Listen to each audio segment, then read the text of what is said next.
Welcome to another episode of Half Pound Box Report, episode 394. I'm your host, Michael.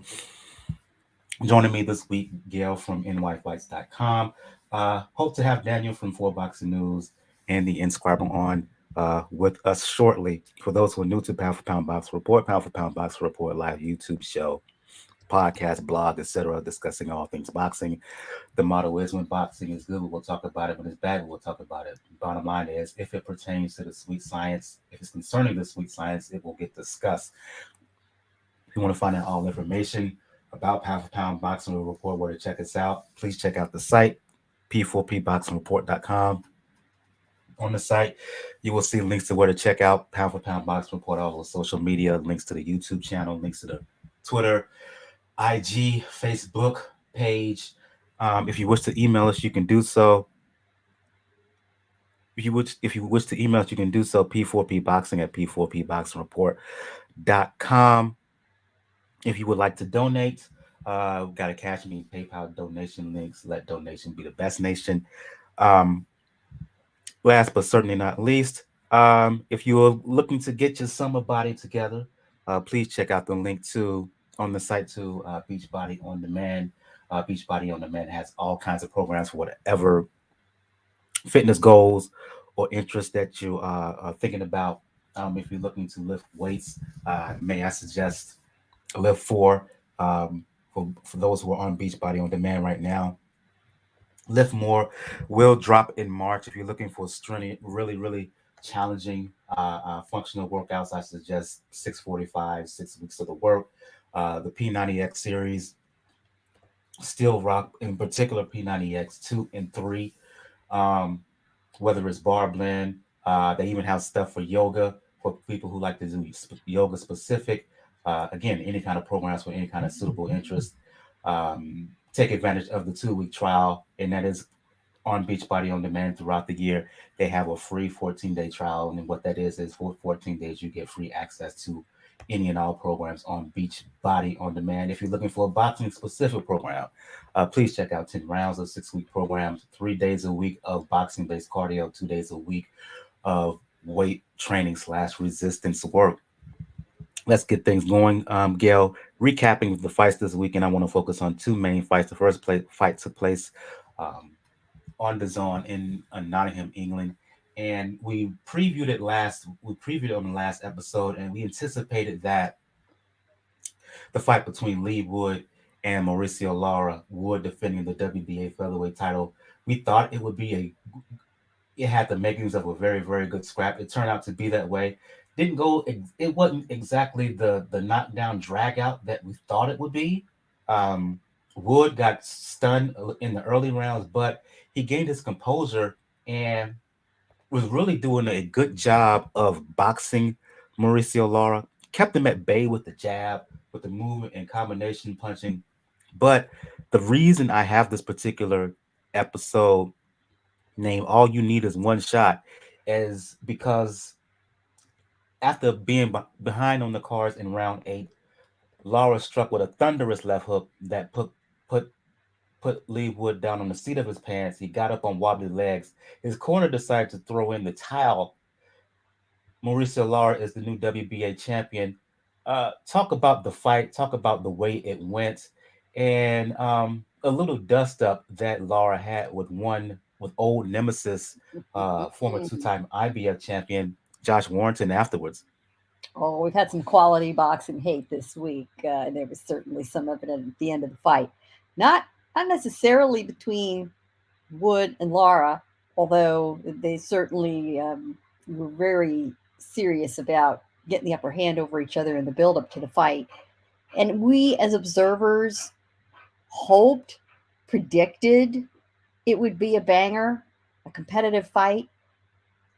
And we just cross our fingers no matter what our predictions are, no matter how solid they are, until the fighters deliver, because you just don't know. This one delivered all the drama we hoped for, but it gave us a few twists. As you said, it wasn't just an all out throwing caution to the wind, pure offensive effort on both sides. It was a little more elegant than that. but with plenty of banging to satisfy anybody. We all know what both of these guys are capable of. Could they do it in the ring? They did it in different ways. Leigh Wood absolutely pulled an iron out of the fire in his fight against Michael Conlon, which for a lot of people was fight of the year. For most people was knockout of the year. He literally pulled his victory from the jaws of defeat in the final minute of a 12-round fight. To his credit, he took a really tough follow-up defending his title against Mauricio Lara, who is the British champion killer. He has now beat down several very well-respected British fighters, to everyone's shock, including one Josh Warrington, who was sitting ringside. And Leigh Wood, nobody would have criticized Leigh Wood for taking a bit of a victory lap fight. His fans love him. We've sold out anywhere in Great Britain. He did not do that. Let me praise Leigh Wood right now for doing that. Taking the loss. He may have a loss on his record. That is not losing when a champion challenges themselves like Leigh Wood did against Lara. That is to be respected no matter what the outcome. I welcome seeing him back. And I think that's what we saw going through trainer Ben Davidson's head when he decided at the end of the 7th round to throw in the towel. Quite literally flew the towel into the ring, into the referee's hands. It just literally flew right up into Michael Alexander's hands. He had to determine where it came from, in case it had not come from the crowd to end the fight. Because Lara looked great in the first couple of rounds, exactly what we expected, pounding away, going nicely to the body of Wood, in addition to upstairs with hooks. But Leigh Wood settled in, showed the quality he's really developed. I was very impressed. He started taking control of the fight. He had gained back all the momentum. He had gone ahead on the cards after 6 by being a little more elusive than Lara was, by placing his shots well, and letting his hands go a little more than he had in the first few rounds. So it looked like that's how we might go down to the wire. It's still a very watchable fight. But the old saying is, you don't hook with a hooker. And Mauricio Lara has the classic Mexican hooks, upstairs and downstairs, body to head to body, multiple shots, both sides. And the fateful moment came when Leigh Wood and Lara decide to throw the left hook at the same time, but Lara's just the slightly faster handed fighter. And in this case, he was the more accurate, and it was at the perfect position. And you will not see a prettier left hook to the jaw dropping a fighter than that shot that Lara landed. Wood took it very hard, bounced hard on the canvas. I didn't see his head snap on the canvas, but a lot of people did perceive that he was out. He was very cross-eyed and eyeballs rolled back in his head. But he got up pretty quickly, to his credit. Michael Alexander, the referee, had probably counted to maybe 7 or 8. It was right at the end of the round. If you were watching, there was perhaps 10 seconds left, 11. Who knows how quickly Alexander would have released Wood. But Lara was right there chomping at the bit. I mean, he practically, he was ready to throw a punch the second he could do it. Ben Davidson had to make a very fast decision. He had just barely the length of the count, if that, and there were no delays. We were getting down to business. Now, he knew the end of the round was coming, but he knew Lara was coming too. And he knows his fighter. Leigh Wood did take a lot of punishment in his previous fight, and he'd been banged on fairly good for 6 rounds. Despite the fact he was winning, Lara was landing plenty of power shots, and a lot of them were to the body. A trainer knows his fighter. He saw something he was not willing to take the chance that would be a sitting duck for Lara to just bang him one more time and lay him out and he called it a day instead. I think that was a good decision, and I rarely, no matter what my eyes tell me, no what the circumstances tell me, I rarely, if ever, challenge a trainer on their decision to end a fight. This is their job. This is their call. They know the man. They also know how did he feel coming into the fight that morning? How had training gone? Every fighter going into a fight has those little nagging injuries or aches or things that aren't quite right. Nobody ever feels 100%. He knows what Wood had to give, and he knew what Lara was about ready to do, and he called it a day. Lara was elated. He was emotional. I love that when a guy wins his first championship. He burst into tears. Most of his family, except for his wife and daughter, were there cheering him on. His team was elated. But he still managed to spare a little time with Josh Warrington sitting ringside, who desperately wants revenge for the loss he suffered to Lara. And there is talk that Warrington and or Lara spit on each other, looking at each other, and they certainly exchanged words. Lara appeared to be ready to come over the ropes down into the crowd and settle things with Warrington right there and then. But son, celebrate your win and don't fight somebody if you're not getting paid for it. Don't be so crazy. It added a little bit of fanfare, a little bit of drama to the end of the fight. All in all, terrific fight. Really a good performance by both men. There is not a lot to criticize. Is rematch ahead of us? I wouldn't mind seeing it again. Warrington would rather get in line first. Lara, for his part, would really rather unify, but there are so many good options. And I say, go where the paycheck or where the belts are, or both.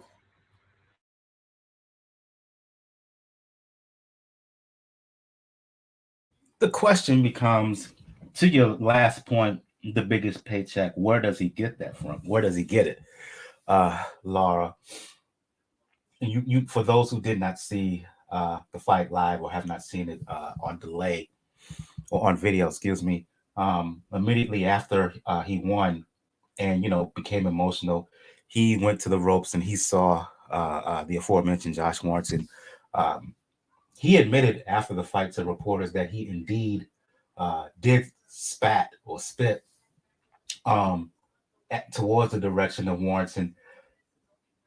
Despite that, and despite the clear animosity between the two, I still wonder if they will get in the ring for a third time, maybe after this incident. But Warrington has had his chances, right? They fought twice. First time, Lara blitzed him, destroyed him in 9 rounds. The second time, no contest due to ended in a no contest due to a headbutt.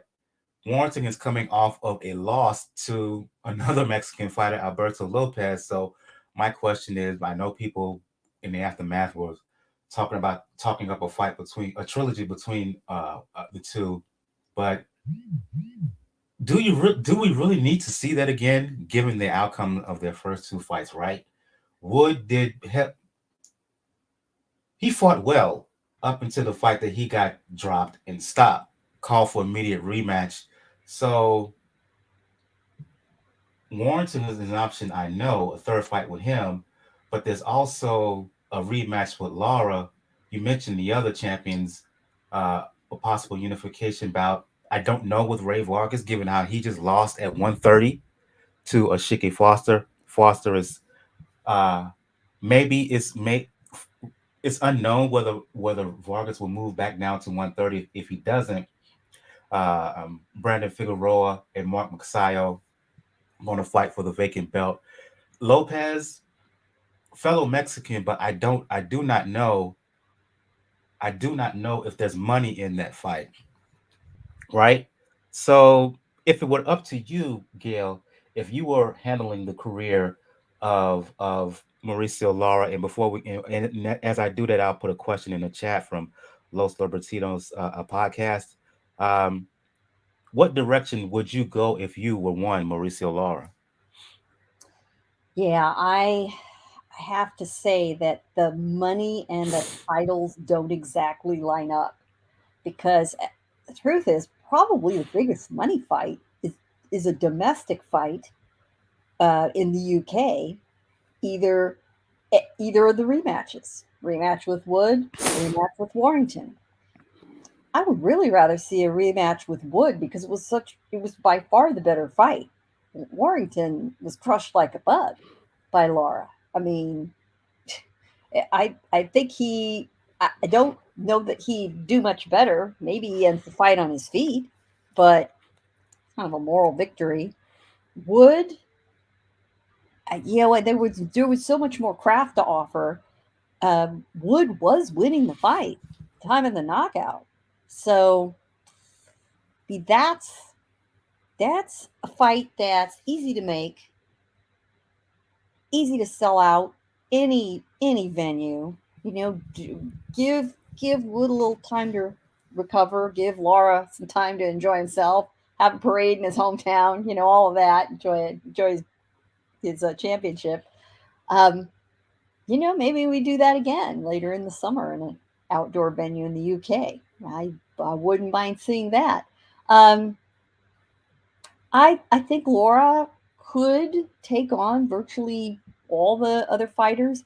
Um, you know, our Oshaki Foster is certainly uppermost in our minds, but I think his style might give Laura some problems. I think that would be a tough test for him. And unfortunately, Oshaki Foster is kind of, you know, for us nerdy types, you know, I'm not sure, you know, the greater fan base at large would respond all that well. So there's just not the money in it, and I think it's a risk versus reward problem. I agree with the Los Libertinos podcast. Mexicans, I mean, they'll go travel for that fight. Wouldn't you like a little summer vacay in the UK in the summer? Yeah. Or, you know, Lara is the A side at this point. Do you do the rematch in Mexico?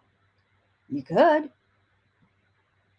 I'm not sure which venue. I think the British venue would bring in the most money. Nah, The they're not Mexican gonna. venue would bring in the excitement. I, That's for sure. I doubt that. I doubt a rematch will happen in Mexico. I doubt Yeah, it. yeah, The fans I will do be too. there, It's fun to think about, but but it's a yeah, UK fight. It is. right. Yeah, I say he goes for the rematch. You know, settle it once and for all. Some of the greatest, you know, series of fights from years past. You know, they just banged them out one after another every 6 months. You know, it's a very old school way to do it. I'm kind of all about it. Why not? Going to change format a bit here. Get off script a bit here. I'm going to respond to a comment that Los Libertinos said in the public YouTube chat. This fight, this card, headlined by Wood and Lara, and the fight we're going to talk about upcoming, it all took place on the Zone. But over the weekend, the Zone announced that they're going to raise their prices, right? And boxing fans raised a big stink about it. Los Libertinos said the question he asked is, "What about the Zone justifying its cost in one weekend?" Let's have a bit of a discussion about it now. And Los Libertinos, if you want to join us to have to be involved in that discussion, just leave a comment here in the chat, and I'll shoot you a stream link, and you can join us. But yeah, the Zone upping its costs, what, more than double? I've already seen fans on boxing Twitter, or folks on boxing Twitter, said they cannot justify that. Instead, they're going to drop their subscription. Um, the Zone is sticking with their decision. What do you make of this, Gail?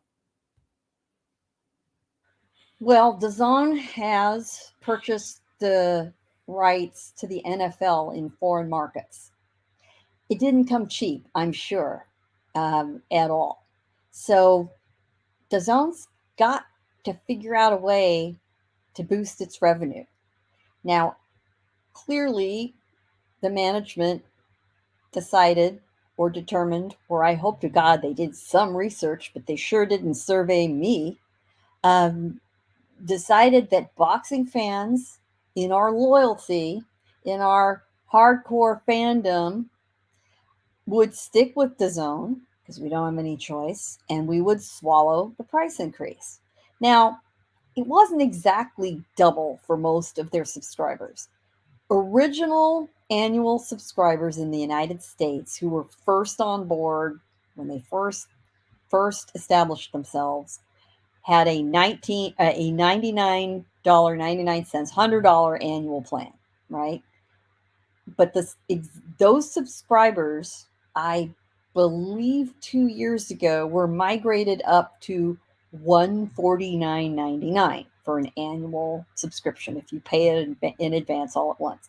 You could still subscribe a month at a time for $19.99. So, you're saving $7.50, $7.49 if you were subscribing annually. Okay, fine.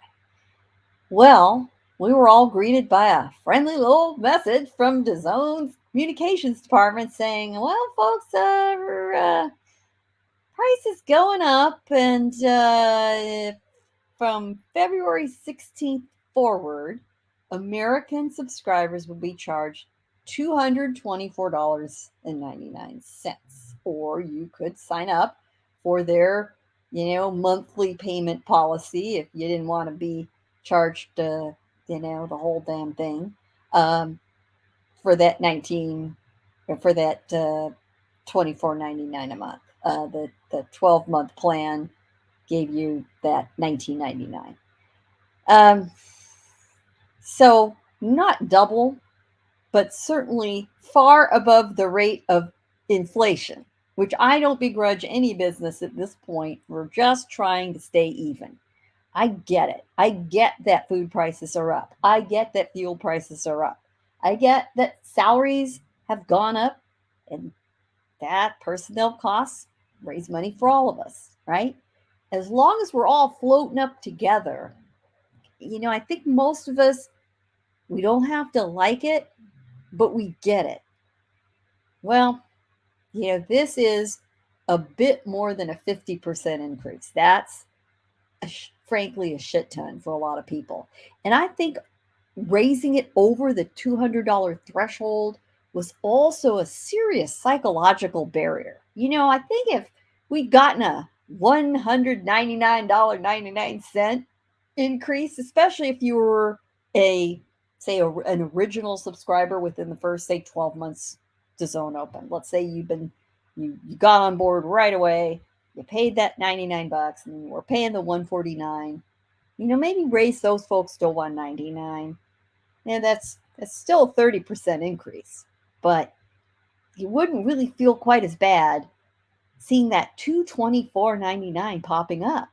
And boy, hardcore have got to ask themselves, what is the programming on DAZN worth to me for, what's going to be $20 a month? That is higher, to my knowledge, than any streaming service out there of any kind, right? Tell me if I'm wrong, folks. I don't stream every single thing out there, but I stream a lot, right? I'm paying for just about everything out there. I don't recall seeing much that's over $20. And the kicker in this is that when DAZN established itself, what was its marketing slogan? No pay-per-views. No pay-per-views. You pay your subscription, we give you everything. Well, that's changed too. If we want to see Canelo fight on DAZN, we are going to be paying for it. We want to see, thankfully, this upcoming fight between Anthony Joshua and Jermaine Franklin is not a pay-per-view on DAZN, but you can bet if Joshua wins, the next fight will be. I mean, Come on. That is a lot of money for a lot of people. Now, I have heard people in the industry say, I'm going to dump it. I'll figure out a way to stream it or I'll watch it later. I'm not going to pay it.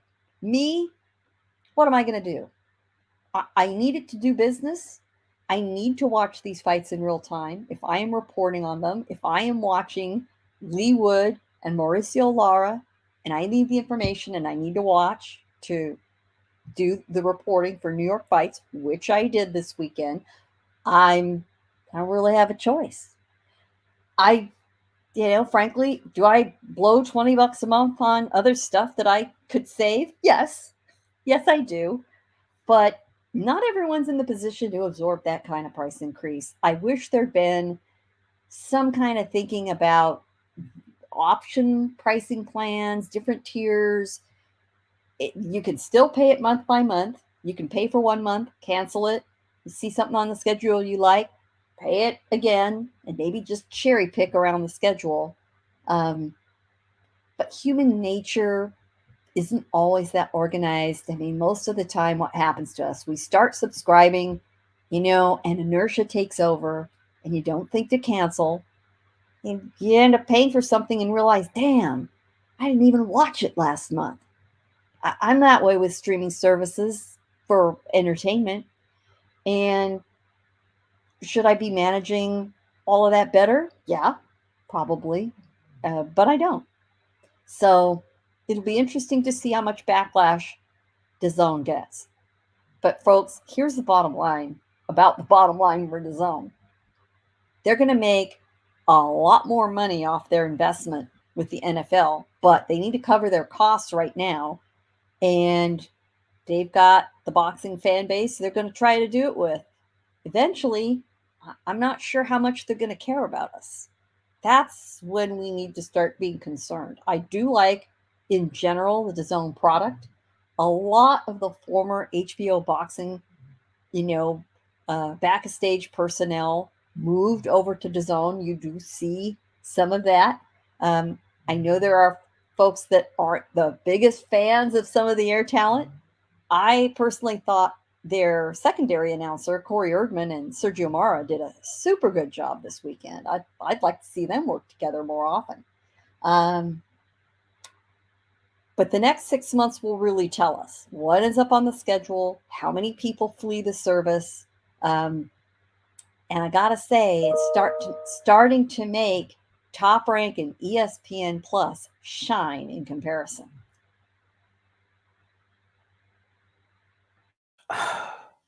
It's a bottom line sport, a bottom line business, like all corporate entities, and it is going to be interesting to see what happens moving forward.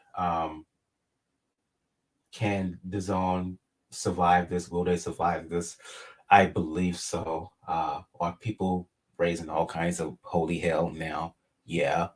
But do I think some of those people will pay up and keep DAZN? Yeah. Because you can only survive. I mean, how can I put this? Other ways of streaming, quote unquote, can and will only get you so far and are not necessarily trustworthy. Um, and for those who go that route, they if you know, you know, right? You know what I mean when I say that. So they are gambling DAZN on people eventually on some of the people eventually putting down the extra dough to keep the streaming service, excuse me. Um, will this be a bankable profit for them, bankable move for them, boxing wise? We will see in the next year. We will see in the next year. Will fans, will boxing heads, hardcore heads, especially because that's who matters at the end of the day. Will they stay loyal, or will they be like, nah, f this. This is. I'm not doing this. It's not worth my money to put down the extra dough. We will see. We will see. Read a couple of quotes, comments here from the chat from Los Libertinos. He says, I'm an original subscriber and I don't mind. Uh, uh, Chingonsos don't come cheap, especially when they come from warriors trying to kill each other for our entertainment pleasure. He also says that, great point, Gail. New taken out, keep that in mind. Lastly, he says that let's be honest and call out the folks that steal. Let's call a jab a jab. I get you. I get you. But in these economic times, fair point, Los Libertinos, but in these economic times, people still steal or go the alternative streaming route for a reason. And this move by the zone is not going to stop people from doing that, especially now that they up the price. That's going to happen regardless. It happened before the zone even came onto the scene, and it's certainly going to continue on after this move. We will But see where it but you know goes. what? I am going to jump in, and I Los Libertinos, I applaud you making that point. We giggle and joke and laugh about people, getting their free live streams and um, finding a free way to watch these fights. And And in some and points, people are gonna do it, yeah, right? But let's call it what it is. It is stealing.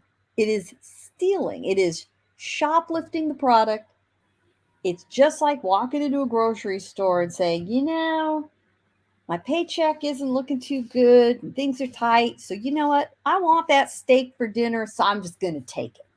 It really is the same thing. I do not watch free streams. I don't do it. I pay for the product. Though the product does cost money. All of the production personnel, all of the equipment, all the graphics, loyalty rights, paying the fighters, paying the officials and personnel, you know, it is expensive to do it. It does cost money. It's business. People who won't pay to watch it are stealing. Now, that's between you and your conscience. I get it. But for all of the people who decide they're going to stream this stuff for free and figure it out, um, they force the rest of the honest viewers into picking up a bigger share of the cost because the streaming services have got to be factoring this in. And it's possible that in addition to trying to cover their expenses for the NFL rights they just purchased and whatever else their ambitions are, and they do have more ambitions to grow the service, um, we don't know what they believe or have calculated their rate of loss to theft is. Every retail store knows what their theft loss rate is, and they have to adjust their pricing accordingly to cover that loss. A store that has a ton of stealing means we, the honest buyers, are going to have to help cover those losses. And if you're seeing stores like your neighborhood Target, Walmart, Walgreens, etc., locking certain shit up, which drives me nuts. I mean, not products that require you to be a certain age. It's just you want razors or certain cosmetic products or soap or something, and you go to the shelf and it's you gotta wait for somebody to unlock it to get it. It's because there's so much theft. So that's a problem. And I'm not going to be the streaming police, but I am going to point out that those who do stream without paying are stealing. And let your conscience decide whether that's what you want to do or not. true. You're absolutely right. But in some cases, it's kind of, I'm not going to say it's necessary. I will just say that in some cases you don't have much of a choice. Especially we're talking basically fights in the United States, England, blah blah blah. What about those who want to watch a world title fight from Thailand, from Japan, from Africa, right? From Well, South Africa. let us bear They let can't us get those fights live, right?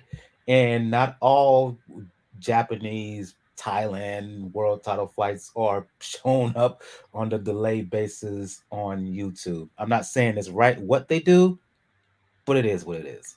well, let me be clear.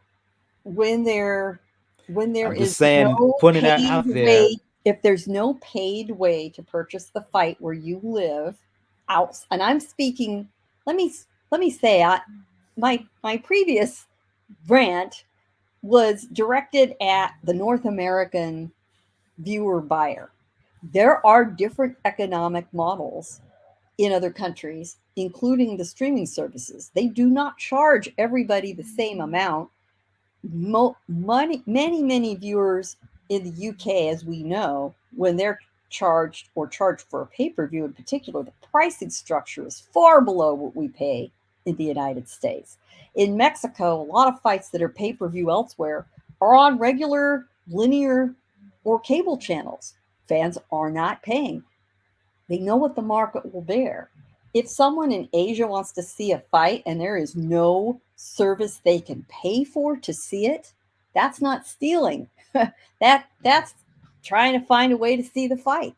For those of us who um, wanted to see Ioka and Franco, it wasn't being broadcast in the United States. Finding a stream in that case, you're not stealing. And thanks to Mikey Garcia's Garcia Cast version of it on Instagram, we didn't have to worry about it. But that's not stealing. That's a completely different discussion, in my opinion. Watching Korean or Korean boxing club fights on YouTube on a Friday night, there's nowhere to pay for that. That's not stealing. I could argue that it is because on some of those places they do charge, but people are not going to find people not going out of their way to pay for it, so they go the alternative right route anyway. But you also in the end, you do you do bring up some very good points, as does Los Libertinos in the chat. As I said, this discussion can carry on all night tomorrow, throughout the week, next month, for the next 6 months, right? But thank you for Los Libertinos for bringing that topic up. It is something that does need to be discussed from this point forward, because yeah, it's a bold move on the part of the zone. Um, will it work out for them ultimately? It is to be determined. It is to be determined. Let's move on to get back to format here and recap one more fight that again took place on the zone over the weekend. Um, WBC junior featherweight title eliminator between Luis Nery and Avat Ohvhannisyan, right? And Nery, let's face it, he's a fighter who's not liked by a lot of boxing fans. If you follow him over the years, you know his story. Um, Winning the bantamweight title, he looked like he was going to be a force in the lower weight divisions, but his own lack of discipline screwed up the bag.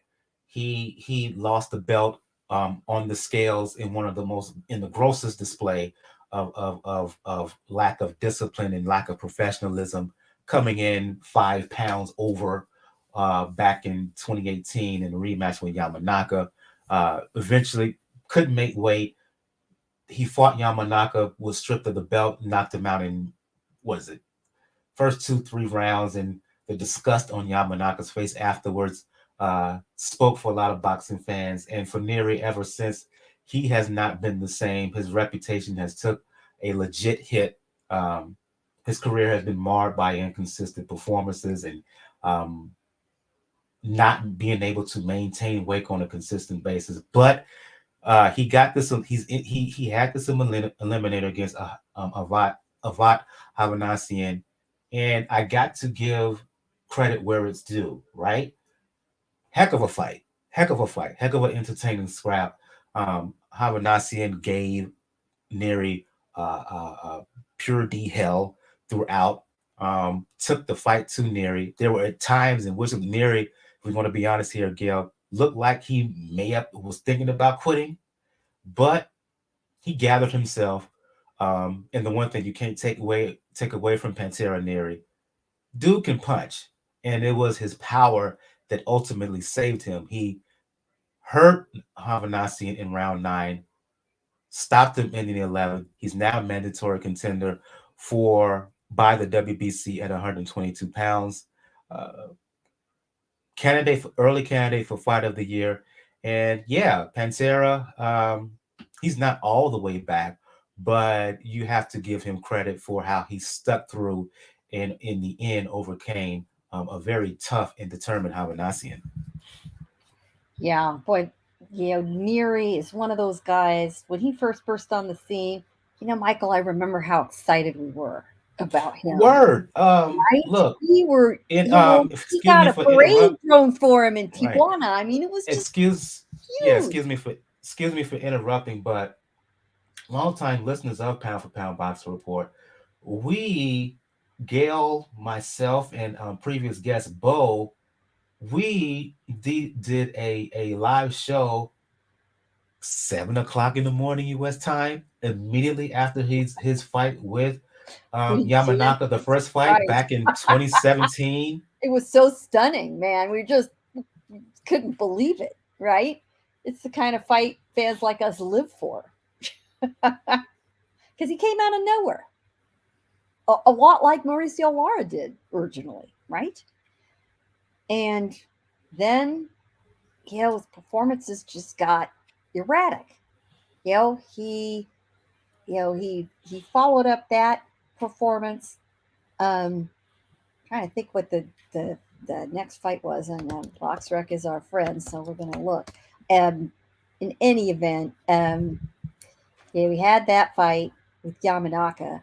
He had a couple of good fights in Tijuana. In fact, after the Yamanaka fight, which was it was a second round knockout, it was stunning. He then ends up at Gasmart in Tijuana, the Gasmart Stadium. Anybody who knows the venues down there, that's practically going back to a club fight after winning that title. Um, and he had a couple, he had several more wins in pretty short order, but you could kind of see his performance starting to decline, and he didn't really look like himself um, in the fight prior to Brandon Figueroa, which was against Aaron Alameda, who was undefeated at the time. But you could see he got the decision, but it wasn't the same guy that took out Yamanaka a few years before, and then the loss to Brandon Figueroa was just a mess. But in between those fights, he failed to make weight. He got popped for PEDs. I'm trying to think of which fight that was. Um, and it was hard to figure out, was he legitimately struggling to make weight and not getting good advice and not doing it the right way with a nutritionist? Um, or was he lackadaisical between fights and then couldn't get down like he used to when he was younger? Was it an issue of focus?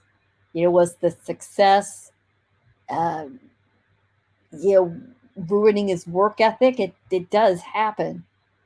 You know, we went from being so excited about him to incredibly disappointed. So at this point, despite the fact he really only has one loss on his record, that loss to Figueroa, although it was a blistering loss due to a seventh round body shot, he's just not been the same performer, not as reliable. So how nice to see him step up against Ohvhannisyan, and eventually take control and take him out. Nery was ahead on the cards at the time of the stoppage, but not by a whole lot. um, he had put Ohvhannisyan down twice. That certainly helped him regain the ground. But Ohvhannisyan was standing in there tough. He was saying, you know what, you bastard, you want to win this fight, you have to go through me. And that's the kind of guy Ohvhannisyan is.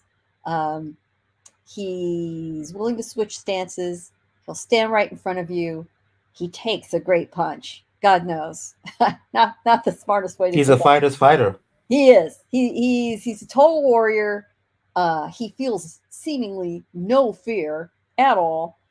You know, he earned that nickname Crazy A originally because he would switch stances, but eventually it sort of becomes something else.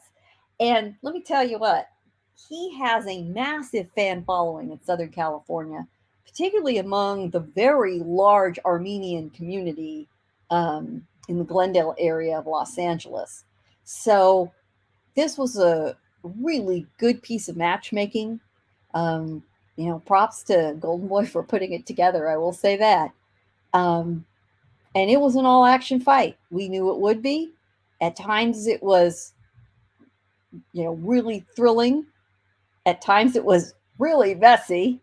Um, but it never lacked for action. There was no way you were going to get up and leave to take a potty break or get a drink, because if you weren't back in that minute, you might miss something.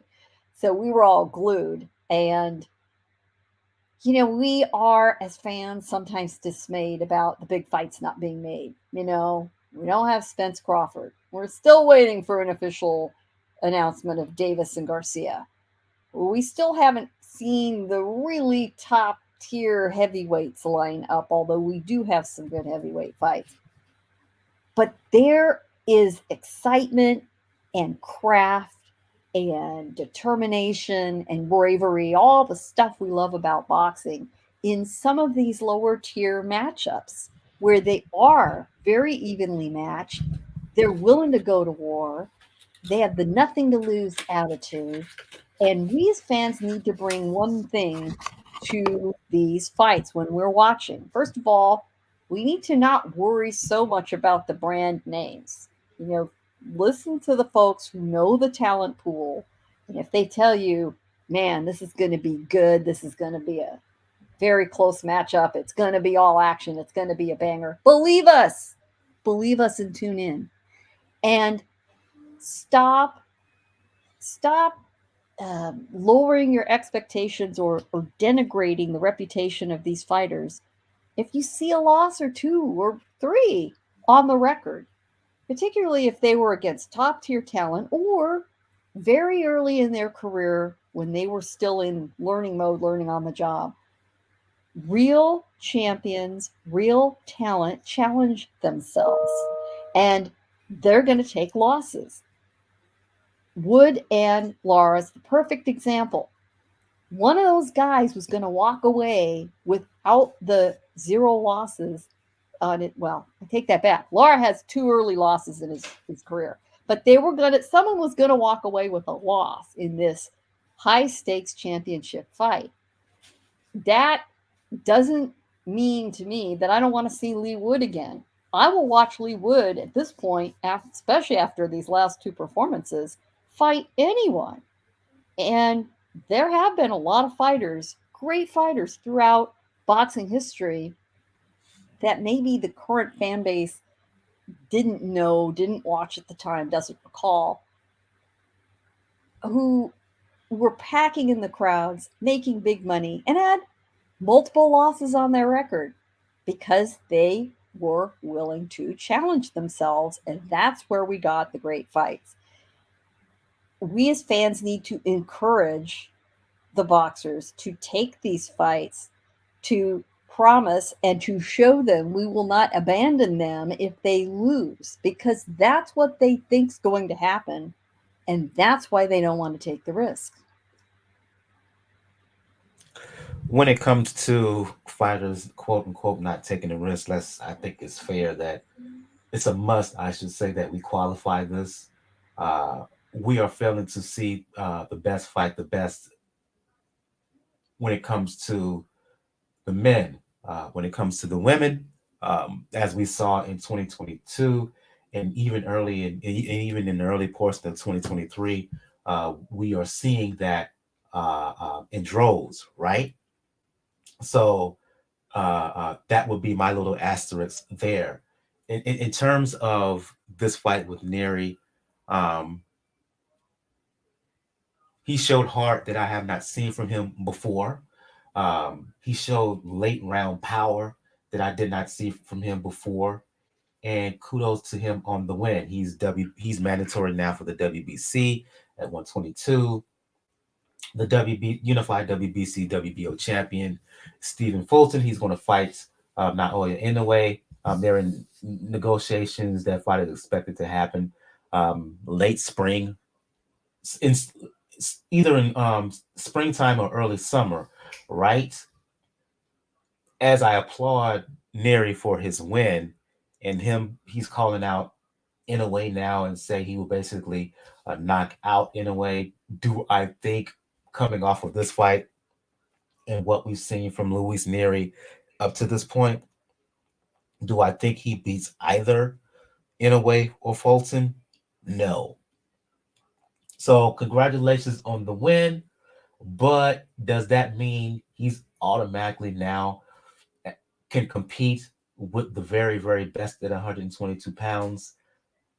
I don't think so because I see Fulton outboxing him in the way that he was getting hit and touched up in this fight.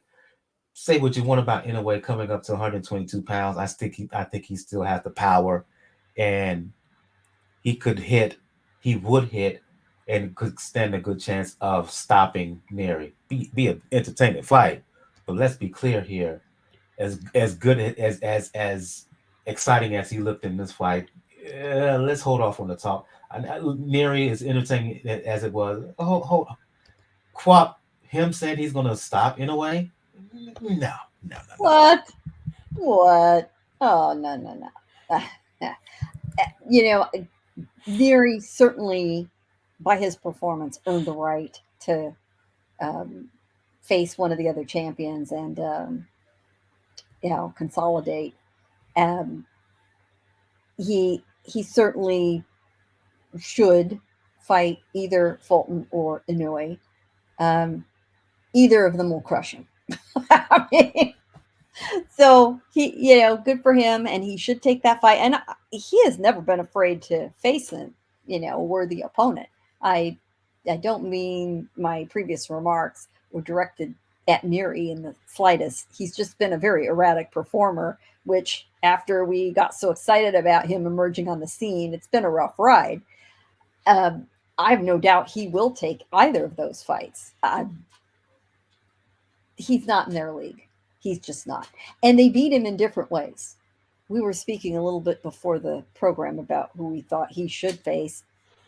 If I don't know if a fighter's team has this kind of frank discussion, but if I know deep down in the darkest part of my soul that I might lose to either one of these guys, then I want to lose to the guy where I'm going to get the biggest paycheck, and that is in Japan. Yeah, yeah, yeah. Makes sense. Makes sense from a financial standpoint. Shoot, let's. You can't tell me the reason that Fulton is going to fight in a way in Japan is because of the money as well. Sure, does he stand a good? Do he have a good chance of winning? Can he beat in a way? Y- certainly, but is not in a way the cash cow when it comes to the lower weight divisions. Absolutely. If you think uh, um, if you think I'm guilty of hyperbole, check out what he made for his fight against Paul Butler. Um, the purse that he made for that in that fight, look, I don't see, I don't. There are not too many fighters below heavyweight who's making the money that in a way made for that fight against Butler. And for those who do not know what I'm talking about, word on the word is that in a way made $10 million for that fight against Butler. Um, Name me a middleweight who's making that much money. Name me a light heavyweight who's making that much money. Um, Outside of Usyk, Joshua, Fury, Wilder, name me a heavyweight who's making that kind of money, right? Same goes for same goes for folks like Crawford and Spence. Uh, he's not only a cash cow, the cash cow in the lower weight divisions, Inoue is one of the cash cows in the entire sport, right? So yeah, if Nery is serious about wanting to face Inoue, and if he wants to make a good paycheck, he has no choice but to go to Japan to fight Inoue. And you're absolutely right about that, Gail. It makes sense. If he's going to get beat, you might as well go to Japan and make the most money out of it. If you're listening or checking out the show on YouTube, please make sure to hit that like button. If you have not already, please make sure to subscribe as well. And subscribe, clicking that all black bell so you'll get all notifications from Pound for Pound Box Report. A like and a subscription will do good for us as far as algorithms will also get us closer to being monetized. Let's get to the news portion. And I didn't have this in the docket, Gail, but let's talk about it right now. We were talking about it pre-show, and we know that super middleweight rivals, David Benavidez and Caleb Plant, are going to fight each other in March. And it came out this week that Caleb Plant, I have my issues with him in terms of his fighting style, but he pulled out one of the greatest troll moves that you will see in recent memory. As he, it is kind of funny, but he bought the domain rights for David Benavidez's website. Uh, Say what you want about Caleb Plant, the fighter. Say what you want about how he carries himself outside of the ring, but that move right there, dare I say, was kind of brilliant. Oh, world class trolling, quality hate, right there. You know, a lot of people in uh, retail, online retailing, and businesses and political rivals have done this for years. You buy up the domain name of your rival, right? JohnJones.com or JaneSmith.com. Somebody, whether Caleb Plant or one of his team, said, "Hey, the domain name davidbenavides.com is available." They bought it. You click on there, and I know everybody within the sound of my voice is typing in davidbenavides.com. Make sure you spell it right. And it'll pop up in this absolutely beautiful website. Seriously, a really good looking website pops up for Caleb Plant. And he's it's news about all his fights, really good looking photography. They'll sell you his merchandise. They've got some video of what they call the revenge tour, the press conference, knockout of the year winner. A lot of people considered Plant's knockout of Darrell the knockout of the year. It is really, really well done. Um, you know, Props to Plant. Um, Genius move. Um, I love some good natured rivalry. There's nothing that's you know truly harmful about this. It's clever. It's smart. Um, Gets people to take a look. Even Benavides fans gotta admit, you're going to look at that website for at least a few seconds before you jump off. I get it. You might not buy any of its t shirts or hoodies, but we're talking about it. Point made. Point made. Shots fired. Shots landed. Shots hit the target there. We've got another good month of this to go. It's going to be a lot of fun watching the buildup. I certainly hope the fight lives up to expectations, and I do think it will. Um, and I hope, I'll just say this, I hope Caleb Plant has his fun while he can. I don't know if he'll win, but a lot of folks will admire the level of petty. That's for darn sure. And so yeah, they don't like each Yeah, other, and it's clear by and it's Plant getting doing so much pulling this kind of chatter. stunt. We just had to talk about it. We just had Right. Um, the return of Mikaela Mayer. Many fans know the last time we saw her in the ring, she was on the losing end of split decision defeat to Alicia Bumgardner. Um, Mayer has been on a campaign back and forth with Bumgardner seeking a rematch. But in the meantime, she makes her to return to the ring on April 15th, fighting Interestingly enough, the only woman to hand Bumgarner the woman who handed Bumgarner, excuse me, her lone defeat as a professional, Leonard, I can't pronounce her name. Get your words right, Mike. Linardatou. Linardatou. Well, however you pronounce her name. My apologies. I'm butchering her last name. But anyway, your thoughts on the fight? Your thoughts on Mayer fighting the only woman to have beaten Bumgarner? Um, Coincidence? I think not. Oh, heck no. Very, very clever matchmaking. That's a great storyline for her return. Um, she is moving up. Uh, that's not a big surprise, and it also reduces a tiny bit of the sting of the loss. I do think that's gonna really eat it, Mayor. Until and unless she gets an opportunity for revenge. Um, but certainly getting a win with this fight, with the storyline involved and the opponent.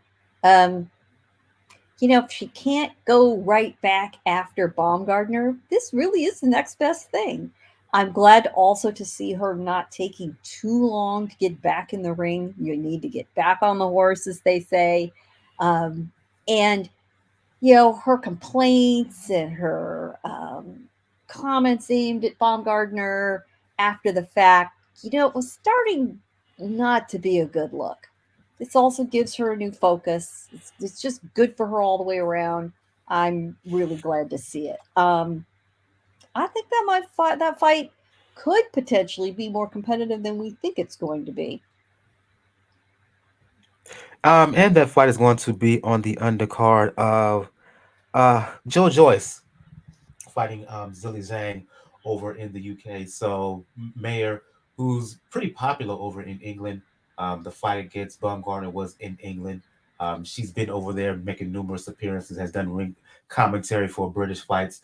She heads back to England. Um, One of the more interesting moves so far, or more proposed fights of early 2023, is a junior welterweight fight between um, Josh Taylor and Teofimo Lopez. Why do I mention that fight? Because Taylor was in talks, was scheduled really to fight a rematch against Jack Catterall, while Lopez was next in line to fight Regis Prograis, right? A lot of people felt in the aftermath of word that these two were negotiations, Taylor and Lopez. A lot of people felt that Taylor is ducking a rematch against Catterall, and Lopez is avoiding a fight with Ruguru. Well, in the aftermath of this, um,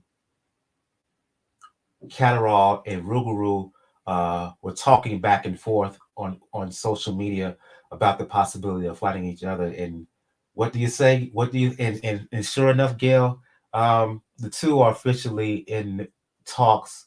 Negotiations have begun for a fight for a matchup between Regis Prograis and Jack Catterall. I'm not mad at it. Um, at one bit, honestly, I think this is a better fight than Taylor and Lopez. Um, if if Taylor and Lopez gonna pull this kind of jack move on Prograis and Catterall respectively, why not why not Catterall and Prograis fight each other? I love this fight. I love this fight if they can agree to terms. Oh, yeah. And I think this fight has every chance of being more successful. We all know success is the best revenge.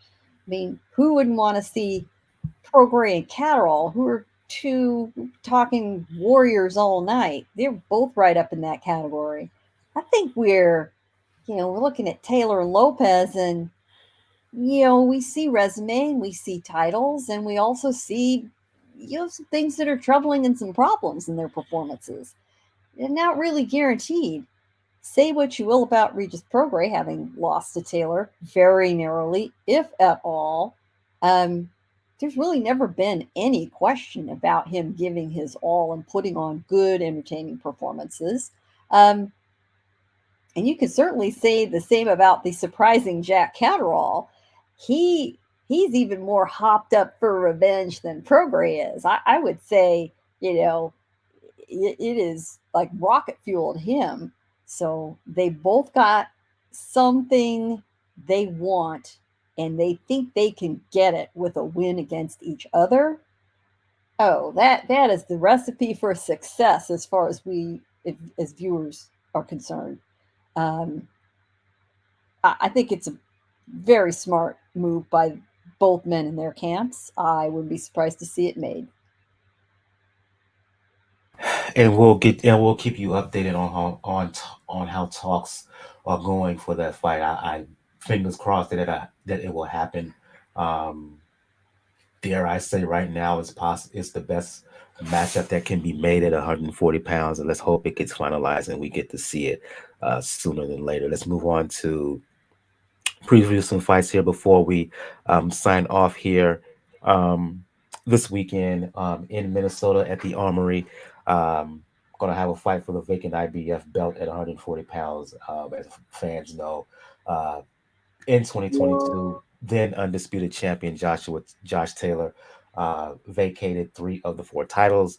You have a fight for the IBF vacant IBF belt at 140 pounds between Subriel Matias, Jeremias Ponce. I penned an article, a personal article about Ponce on 3kingsboxing.com. Please check out 3kingsboxing.com, your source for pure unadulterated boxing information. Shout out to the entire 3Kings Boxing crew. 2K, the man behind Three Kings, Bo, senior writer, head of media relations, Red, who does a lot of editing behind the scenes as well. Yeah, on paper, this has the makings to be another good bout, just like we saw with Wood and Lara, just like we saw with Nery and Ohvhannisyan, right? Uh, this fight has the potential to rank up there with both of those fights. Um, Matias, all of his wins are by knockout, likes to come forward and throw bombs. Ponce likes to stand there and fight as well. I don't know who will win, um, but it should be knock'em sock'em robots for however long the fight lasts, Gail.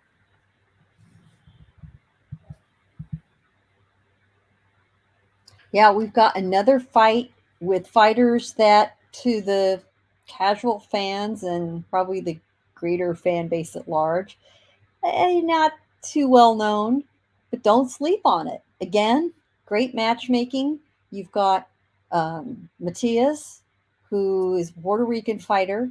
He has one loss on his record. Just forget about that. He's put together 3 really good performances. He's stopped 2 fighters who were previously unbeaten out of those 3. Ponce is again also unbeaten.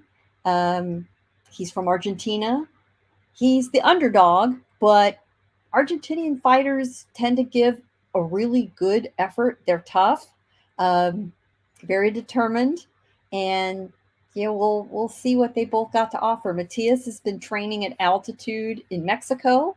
Um, he has talked about Ponce being very similar to Marcus Maidana, and Maidana was certainly known to shock the world more than once. So he's taking it very seriously, and why wouldn't he?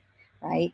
This is so smart. Once those belts got dropped, for these guys to pounce and get their chance. When a um, unified undisputed champion decides he's going to start shedding those belts, um, really doesn't get better for you to get that opportunity. And you know these fighters know they've got to execute. They will bring everything they've possibly got.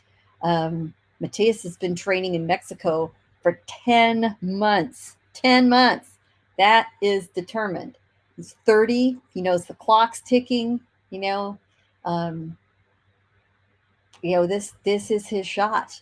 um, Certainly, if you were to talk to Ponce, he'd say the same thing. And I like the fact that it is being staged at the Armory in Minneapolis.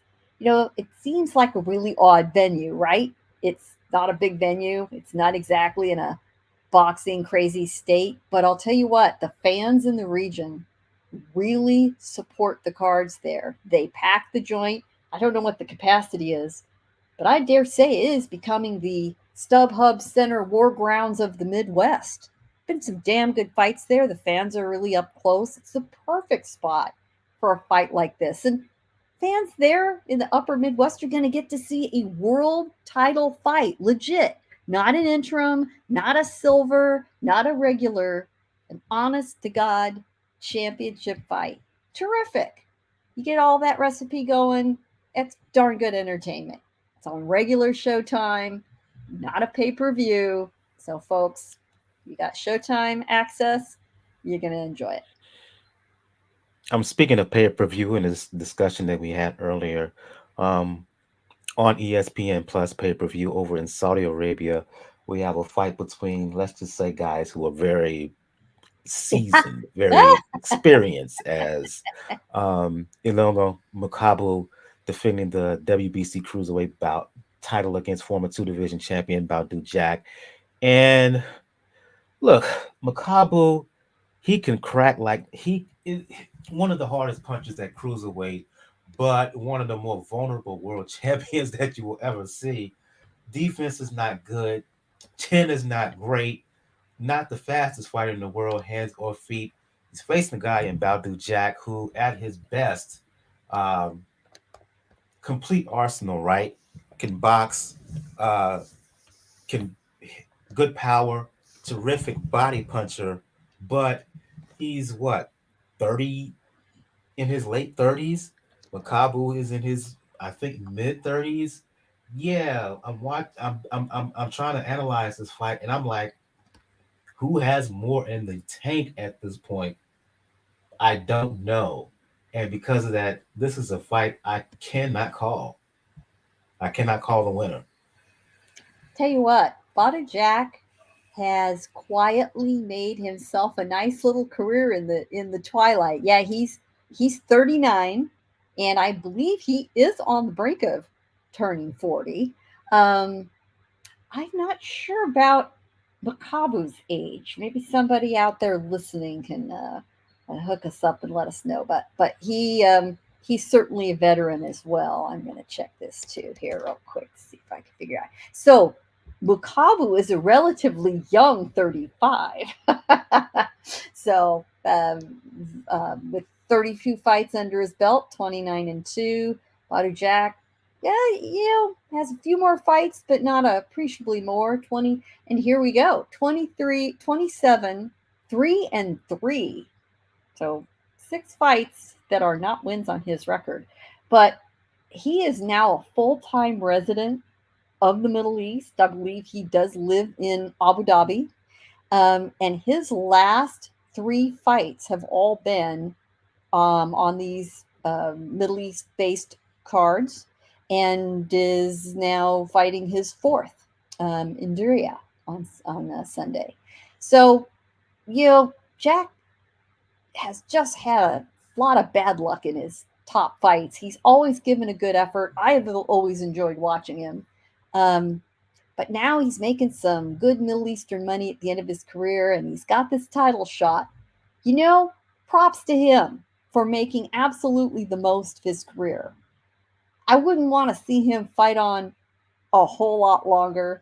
Um, should he win, I really would think this would be a great way to end his career, although they always want then to have the sort of victory lap fight. Um, he is going to face the younger man. He is going to face a man who's got, fairly high knockout percentage, but we do know Badou Jack to be very tough. Um, he has been dropped in fights, but he's only been stopped once. Um, and that was, um, I'm sorry, I've got to say, that was just a very sort of a freaky loss way early in his career in a 10-rounder to Derek Edwards. We got caught in the first round. That's just, that's almost sheer luck when an opponent clobbers you in the first round like that. So you could say, that is such a distant memory that really in, for for all intents and purposes, Jack's never been stopped at this level.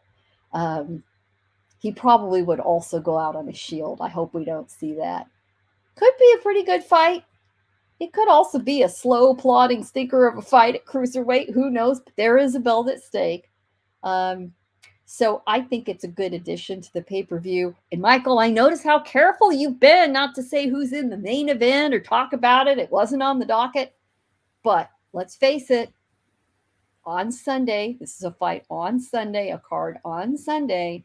And this is the much discussed Jake Paul, Tommy Fury fight. We know fans are going to watch it. I know you're not going to watch it. I know you're not going to talk about it. You're going to be pissed off about it. I'm not pissed off. I'm just I'm indifferent. I'm indifferent. Well, you know what? Indifferent listeners is an improvement against Michael's usual attitude.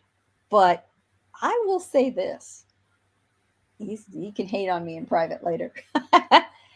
I was not too keen on this effort of Jake Paul's, YouTube prankster to get involved in boxing, but fight by fight, effort by effort, and particularly watching his work ethic and his attention as a promoter to working with the other fighters, he's starting to win me over. Do I think that a lot of his fans are interested in seeing fights like Leigh Wood and Mauricio Lara? No, I don't. But he is giving opportunities and paydays to legitimate, talented fighters. He has done wonders for Amanda Serrano's career. He's done wonders for others who haven't always followed up on those opportunities. And I'm looking at you, Montana Love. But there's a lot to be commended. Now, there are rumors, there is chatter that if Jake Paul beats Tommy Fury, a legitimate professional boxer, that he will end up being ranked by one of the sanctioning bodies. Get the F out of here. Really? Oh, my God. That is just insane. But let me tell you, let's look at this picture. Quit being so thirsty, WBC. Stop it. Yeah. It's they can't help but get themselves involved in the spectacle. But think about this. Put the puzzle pieces together, everybody. We were just talking about the legitimate co-main event for a world championship title at cruiserweight. And in boxing, that it is a common occurrence that you've got the main event fighters, and then you've got a prominent fight on the undercard, maybe the co-main, maybe another broadcast support fight in the same weight division, and the winners are going to face each other. What do you think? Hey, you think that might be happening here? Jake Paul, Badou Jack, 2024. I'll leave it at that. Daniel has joined us. We were talking about Makabu and Badou Jack and Gail took the liberty to mention the main event, quote unquote. Do you have any comments, reaction to Makabu and Jack, or any word about the quote unquote main event? No. When it comes to the main event, let's just see first if it even happened, because this is the third or fourth time they try to do this. So I don't think it's going to wind up happening. But on the actual fight, look, I feel bad for Badou Jack. Like, his career has been pretty hard luck. Like, there's been victories that have been snatched from him and injuries that have prevented him from gaining certain victories. But if he's the person that can ultimately get Don King out of the damn boxing business, all the power to him. Like, give him all the power ups. Like, suspend Vada testing for everything. No. If it gets Don King out of the boxing business, I'm all for it. Quick word here before we'll get ready to sign things off, but I'm gonna give you an opportunity to talk about a couple of topics from earlier in the show. Quick reaction to Mauricio Lara's win over Leigh Wood to win the featherweight belt, as well as the impending discussions that's going on right now between Prograis and Catterall in the aftermath of Taylor in negotiations to fight Teofimo Lopez.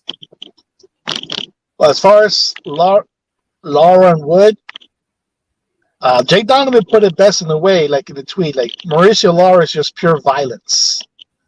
That's what he is. Like Yeah. he never gave up. Even when Leigh Wood was trying to play a little bit when it came to using his range, no. He never got tired of it. I don't know what the hell they were watching as far as the commentators or the scorecards, but then I remember it's the UK. Of course, I know what they're watching. But they never noticed that Lara was building to the body, making sure that Leigh Wood was not going to be able to move, and he was hitting the target that cut over his left eye the whole fight. And it just became a battle of hooks. The left hook that was open for Lara the entire fight landed flush. Say what you want about the stoppage, whether it was early from the corner or not. Leigh Wood was not going to have that. He was not going to be able to recover in time to wind up getting knocked out even worse. So good on his corner for reacting the way they did. And when it comes to the other situation, this fight, Lara and Wood was born out of a different situation where two other fighters that they were supposed to meet didn't wind up happening. Which, oh, by the way, I love Lara immediately going after Warrington in the crowd. Immediately. Because we know Warrington doesn't want any of the smoke when it comes to Mauricio Lara. With that being said, now this fight, this is Prograis and Catterall. This is almost the same thing again. Two guys who got spurned by two people that are already making fights. So they say, okay, might as well fight each other. And that is going to be entertaining because, Catterall's going to have that chip on his shoulder from the fact that, for all intents and purposes, he's going to feel that Josh Taylor's ducking him. And we know Rougarou. He'll fight anywhere and everywhere. It does not matter to him where he fights. He just wants to fight, and he wants to fight the best. So, good on Rougarou. Make sure this fight happens, and we will look at the month. Look, we're not even into March yet, and we've had, what? At least 4 or 5 different Fight of the Year contenders already. We usually don't get those on American type of broadcasts until we're at least in June or July. It's beginning to be a good year. One final thing, quick word before we begin to sign the thing off. We had a lengthy discussion about the Zone's decision to raise their prices when it comes to their subscription. Your reaction to that? Unmute your mic, Daniel. I'm not surprised. I'm not surprised at all. Because ultimately, unfortunately, the model that the Zone initially put in, which was, we're not going to charge pay-per-view, we're going to put in the fights, it didn't gather enough customers. And losing certain things, like losing Bundesliga, that already took an appeal away from people that would have wanted to watch it in the U.S. And unfortunately, you're also losing revenue on it because the Saudis now decided they don't want to pay you. They'd rather pay the CW to put on Live Golf on American televisions. So I understand why it happened. Does it feel dirty in the way compared to what the zone initially offered? Yeah. But at the same time, well, unfortunately, we're not seeing HBO get back into the boxing business, and I don't think it's going to wind up happening until Comcast buys Warner Bros. Discovery, which that in itself is a year away. And if you're dealing with that, and if Showtime is the only other avenue to go with, and you already know they're in bed without Heyman, and ESPN's not going to touch it because they're in bed with Bob Arum. So there's really not many avenues you could go if you're an affiliated fighter with DAZN, which means an Eddie Hearn, which means an Oscar De La Hoya. The question is going to be is, can you produce enough quality product that it warrants raising the price? Now, so far, DAZN has had, like I said, 2 or 3 different Fight of the Year candidates. It's going to be the network that's going to have the rematch between Amanda Serrano and Katie Taylor. Is going to have a piece of the pie if they don't fuck up. If they don't fuck up within the next week, they're going to have a piece of the pie of the Tank Davis versus Ryan Garcia fight. So they have skin in the game, and there's enough leverage for a boxing fan to want to watch it. But they just have to give enough, and they have to give enough on a consistent basis that it warrants that raising of a price. Because at that point, $25 a month, you're spending less on a premium cable channel than what you're spending on the zone. So they need to make it, they really, really, really need to make it worth it, because otherwise people are just going to go back or just really dig into illegal streams until another market or another person comes by with legitimate funds and with the dedication needed to actually be an avenue to watch boxing, an avenue for Eddie Hearn, for Oscar De La Hoya, and everybody else that wants to be put in. Until then, yeah, we're kind of stuck.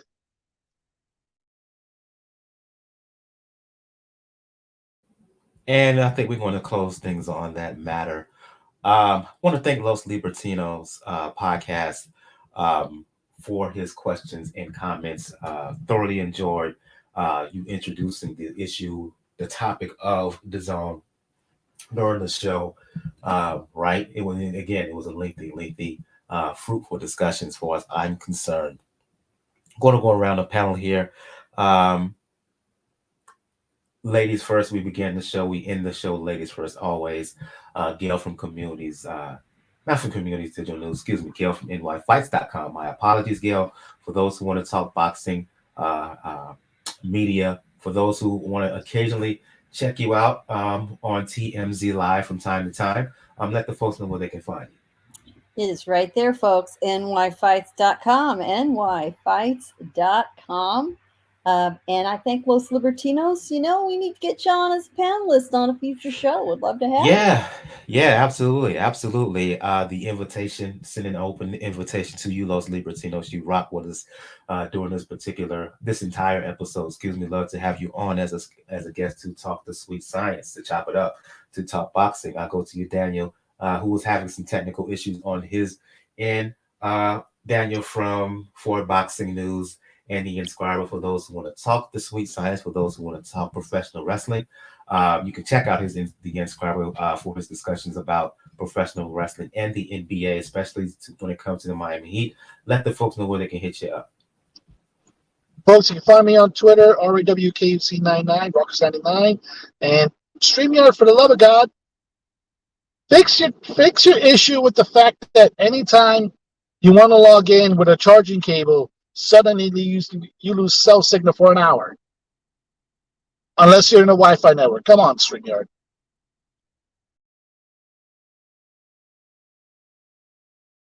Yikes. I didn't know that was the issue. So if that's the case, yeah, StreamYard, do better, be better. For those who want to talk boxing, music, fitness, you know what it is with me on Twitter. You can check me out on Brother JR at Brother JR76 for those who want to talk boxing, music, fitness, and fragrance on IG and TikTok. You can do so, Brother JRSC. On the next episode of the Pound for Pound Boxing Report, we will do a recap of Subriel, Matias, Jeremias, Ponce, do a recap of Makabu and Badou Jack. And we will probably do a preview of one of Daniel's favorite fighters, Knockout CP Freshmart, as he returns to the ring on March 1st, fighting WBA regular champion Eric Rosa, Freshmart fighting in his home country of Thailand. We will also do a preview of fight for the vacant interim WBC belt at 126 pounds, as former 122-pound champion is fighting former WBC 126-pound champion Mark Muxayo. That has the makings of another entertaining scrap. We would talk about that. Some other fights that's happening on the weekend of the 4th. Lewis Rinson fighting O'Hara Davies. We may dive into that as well. And the return of Jared Hurd, who's fighting on the undercard of Figueroa Maxayo. So again, I want to thank everybody who joined us live. If you're checking us out on YouTube, if you're listening on YouTube, please make sure to hit that like button. Please to make sure to hit that subscribe button. To do so will help our overall algorithms and get us closer to being monetized. If you're checking out the show on Apple Podcast, please make sure to leave a review. 5-star review will get read during the show. So again, thank everybody who joined us this evening. For Gail from for nyfights.com, Daniel for Boxing News, and the Inscriber. This has been episode 394 of Pound for Pound Box Report. I'm your host, Michael. We will see you next time. Have a good evening and good night. And I should have mentioned this last week. RIP to True Goy from De La Soul. De La Soul, one of my all-time favorite hip-hop groups. True Goy passed away unexpectedly at the young age of 54.